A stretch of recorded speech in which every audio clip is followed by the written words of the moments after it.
यहाँ पे कछु लोग मुझसे परिचित होंगे, कछु लोग नहीं होंगे।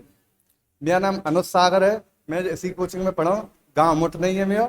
और ये गुरु जी के शिष्य हूं, जिन्हीं के आशीर्वाद से 2 साल के अंदर नौकरी लग गई। पढ़ाई कंप्लीट कर ली अच्छी तरीका से, गुरु जी के आशीर्वाद से नौकरी लग गई। जी मेरा परिचय है। और यही संस्था में पढ़े हैं, मेहनत करी है, यहीं से सफलता प्राप्त करी है। मैं अपने अतीत के बारे में बताना चाहूंगा तुम्हें। मेरा अतीत ऐसा था, सन 2014 में हाई स्कूल करी और उसके बाद शादी है गई सन 2014 में। उसके बाद शादी है के बाद पढ़ाई छूट गई। काम कुछ जानते नहीं थे तो मजदूरी करते, जैसे जो लेबरगिरी, चिनाई, मिस्त्रीगिरी करते थे। फिर 5 साल का सफर इसी बीच गुजरा, मेहनत के बीच, मजदूरी के बीच। पढ़ाई से दूर दूर तक रिश्ता टूट गया, तो पढ़ाई की कोई मतलब किताब हाथ में नहीं पकड़ी 5 साल। फिर उसके बाद हाथ में नहीं पकड़ी 5 साल। फिर उसके बाद 5 साल बाद कचू लड़का हमने कंपटीशन क्लास में थे, निकलते हुए देखे, थोड़ा हमारा उत्साह बढ़ो। फिर 2019 में हमने पढ़ाई ज्वाइन करी दोबारा थे। 2017 में हाई स्कूल वो इंटर है गई थी, प्राइवेट करी थी केवल। और 2019 में ज्वाइन करी जी कोचिंग में ही। पहला दिन 4 मार्च सन 2019 पहले दिन पढ़ाई शुरू करी थी। और जो मान लो जीरो नहीं, मैं अपने आप में जीरो नहीं कहूंगा, माइनस में कहूंगा। मेरी स्थिति एक तरीके से माइनस में ही। मैं ये भी नहीं जानता कि गुरु जी बोर्ड पे लिखते थे 100 में भाग देता 5 थे तो 20 बात चलेगा। हम जब आते पूछते जी गुरु जी कैसे 20 कैसे आ गई जी, कैसे कट गई, और तुम्हें कैसे पता चली कि जी 20 बार कटेगी जी। ऐसी ऐसी छोटी चीजें पूछते थे। तो जा चीज तो तुम आंकड़ों लगा सकते हैं कि हम जीरो नहीं बल्कि माइनस में ही। फिर हमने पढ़ाई करी लगातार। और बहुत से हमारे साथ में जो लड़का है वो बहुत होशियार है। वो 2-3 वैकेंसी में सेलेक्ट, यानी एक तरीके से क्वालिफाई कर चुके थे। बिन के मुकाबले हम बिना देखते अपने आप पे देखते तो ऐसा महसूस करते कि जी आसमान पे है, हम जमीन पे है, यहाँ तक का सफर हम कैसे तय करेंगे। बड़ा चिंतित होते बहुत ज्यादा। लेकिन गुरुजी ने हमें धैर्य दो कि लगातार तुम पढ़ाई करते रहो, लगातार पर डे। कोई विशेष परिस्थिति है तुम्हारे घर में तो ही छुट्टी करो तुम लोग, नहीं लगातार पर डे पढ़े आओ। और खासकर विशेषकर तो मैं ये कहना चाहूँ, जो शनिवार को टेस्ट मिस करते हुए लड़का, वे सफलता से दूर जाते जा रहे हैं। शनिवार का टेस्ट हमेशा देना चाहिए, बाप अपना स्कोर देखना चाहिए और अपनी गलती कि हमारी जो सब्जेक्ट, कौन से सब्जेक्ट कमजोर है और मान लीजिए कौन से चैप्टर में हमारे क्वेश्चन ज्यादा गलत होते हैं, उन पर ध्यान देने के लिए वो अच्छा अवसर मिलता हमें शनिवार को टेस्ट देवे में। और ये सब चीज गुरु जी ने सीखी हमने, और मेहनत कतरे अपनी गलती से खुद सीखे हम। और कुल मिला के जी तुम मेहनत करोगे तो गलती करोगे, और गलती करोगे तो सीखेंगे। अगर तुम्हारे अंदर नौकरी लगाने की चाहत होगी तो, अगर ये सब तुम्हारे अंदर चलते रहेगा, ज्यादा लंबा सफर नहीं जाएगा। मात्र 2 साल के अंदर तुम सिलेक्शन ले लेंगे। मात्र 2 साल के अंदर, अगर तुम्हारी सच्ची ईमानदारी, निष्ठा की मेहनत है तो। और कोई बड़ी बात ना सिलेक्शन ले, वो बहुत छोटी आम बात होते हैं सिलेक्शन ले। मैं तो एक बात ये कहूँ गुरु जी, सगन से सरल काम है सरकारी नौकरी लगाए। वो मेरी नजर में सिर्फ बशर्ते एक में नौकरी लगाने वाला होना चाहिए, नौकरी लगाने वाला होना चाहिए।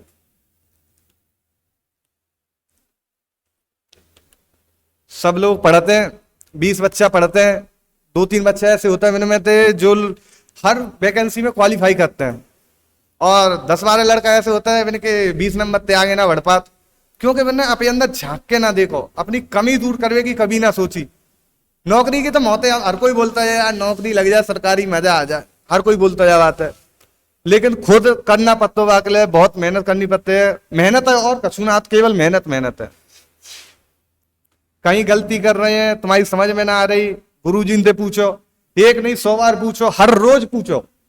कभी भी तुम जैसे चैप्टर चल रहा है कोई भी, घर जाके वहां पे सवाल लगाओ, घर जाके सवाल लगाओ। वहां में जो सवाल नहीं आवे, रूल हो उसका पेंसिल बातें वहां पे गोला बनाओ, वहां जरूर पूछो। जे तुम्हारी ऐसा करके कमी दूर होंगी। कोई भी सिलेबस में कोई भी शब्द समझ में, जैसे चैप्टर चल रहा है जीएस में गुरुजी पढ़ा रहे हैं, कोई भी शब्द समझ में ना आ रहा हो तो बात जरूर पूछो, नहीं वो तुम्हारे लिए डाउट बन जाएगा।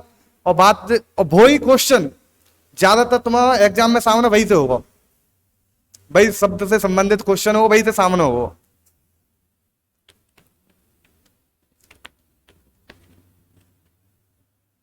और केवल मैं तो ये कहूँगा सिलेक्शन लेने के लिए गुरुजी से पहले सलाह लो, जो भी अपनी शुरुआत कर रहे हैं अपनी कंपटीशन क्लास की सलाह लो, और एक अपना लक्ष्य बनाओ कि हमें का ज्वाइन करना हो। जैसे कुछ लोगों की ख्वाहिश होते हैं कि हमें साहब ग्रुप डी करनी है, रेलवे में कोई भी नौकरी मिल जाए, कोई फोर्स लाइन में वर्दी चाहिए, कोई भी वर्दी मिल जाए, सबकी अपनी अपनी एक इच्छा होती है। पहले आकर गुरुजी से शेयर करनी चाहिए कि गुरुजी हम जे बनवा चाहते हैं, फिर वही के आधार पर गुरुजी तुम्हें अतकार रास्ता बताएंगे। रास्ता ये होता है कि तुम ये वाली केवल किताब खरीदो, केवल उन्हें ही पढ़ो, कोई किसी के कहे पैसे नहीं कि बाकी किताब अच्छी है तो बाय खरीद लाए, बाकी किताब अच्छी है तो कभी बाय खरीद लाए। ऐसा करके हम ये समझ लो झमेला में फंस के रह जाते हैं।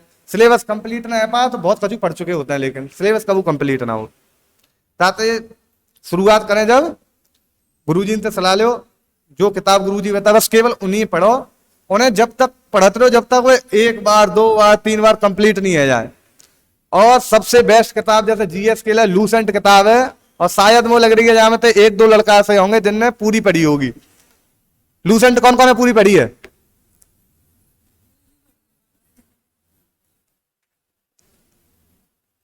लूसेंट का लेना पड़ेगी।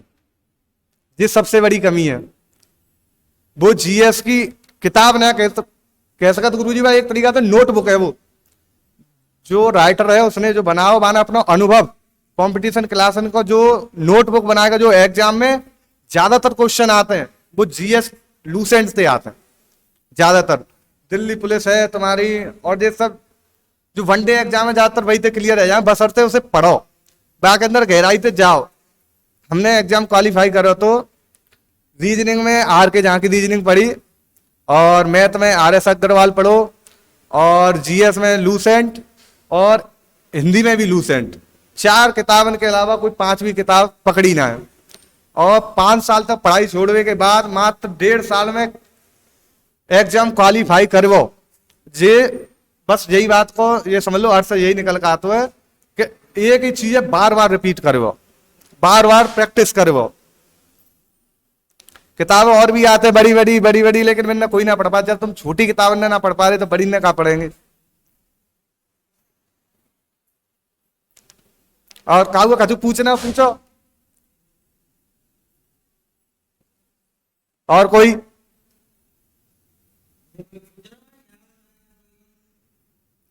नौकरी तक तो सफर पूछते हैं, बहुत सरल सफर होता है गुरु जी। बस वहां में एक काम होता है मेहनत, मैं फिर कहूंगा मेहनत होते है, और कछुना ने नौकरी में एक, अगर तुम पहले ही बात तो एक लक्ष्य बनाओ।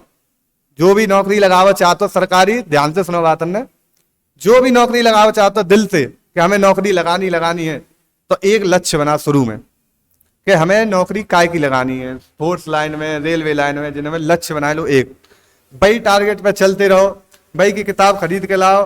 बाकी किताबन ने ऐसे रट लो, जो कहता है घोर के पी लो। घोर के पीवे का मतलब ये होता है कि कोई भी क्वेश्चन बातें आवे तो तुम पे कम से कम डायरेक्ट नहीं आवे तो ऑप्शन से भी नहीं रहना चाहिए। तो किताब तुमने पढ़ी है, रटी है, तो ठीक है।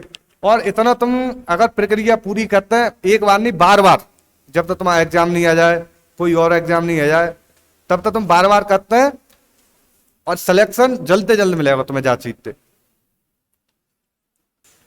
और आजादी के बारे में बात करेंगे हम। आजादी तुम लोगों में तो ये बता, आजादी है क्या? कोई भी एक व्यक्ति हाथ खड़ा करे, कोई भी बतावा चाहे आजादी है क्या? है?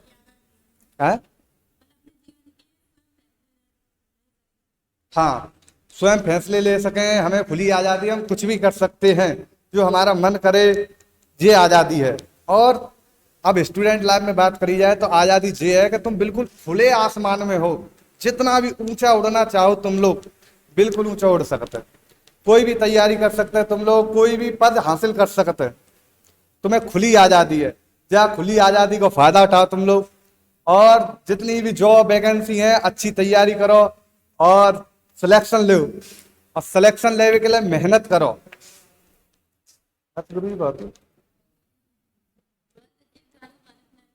एक गाना वाला ना,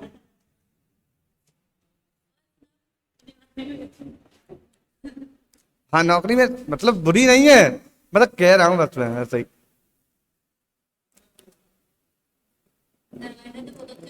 हाँ घर वाले ने अच्छा महसूस होता, बहुत अच्छा महसूस होता है। तो ये बताओ, समाज जब नौकरी लग जाती है उसके बाद जब हम पहली बार जाते हैं ट्रेनिंग पीरियड के बाद, उस टाइम में कैसा महसूस होता है? बहुत गर्व महसूस होता है, बहुत अच्छा लगता है। हाँ वो लोग आते हैं सामने पर उनके विचार बदल जाते हैं। जो हमारे अपोजिट थे, हमारे विपक्ष में लोग थे, वो हमारे सपोर्ट में आ जाते हैं, बड़ी सराहना देते हैं तुम्हें। और तुम्हें, हाँ हमें हमें तो पता ही है जा बड़ा का तो काम है ही जा। हमें अच्छी तरीका से पता है यार जाके मेहनत अपने देखी हती। देख ढूंढ तो नहीं है को किताब में लगा रहे तो ईमानदारी से पढ़ो तो बहुत मेहनत करते। अब बात पहले अरे कमरा आंटी चटखाट डोल रहे हैं, मोबाइल चला रहे हैं, वैसे ही नए कपड़ा पहन के कोचिंग में डोल के भाजी आते हैं। ये कहाँ पर जिन्हें बाम और नंबर आएगा, जिन्हें पर नंबर ही ना आने आओ, ये चीजें को बहुत सामना करना पड़ता है।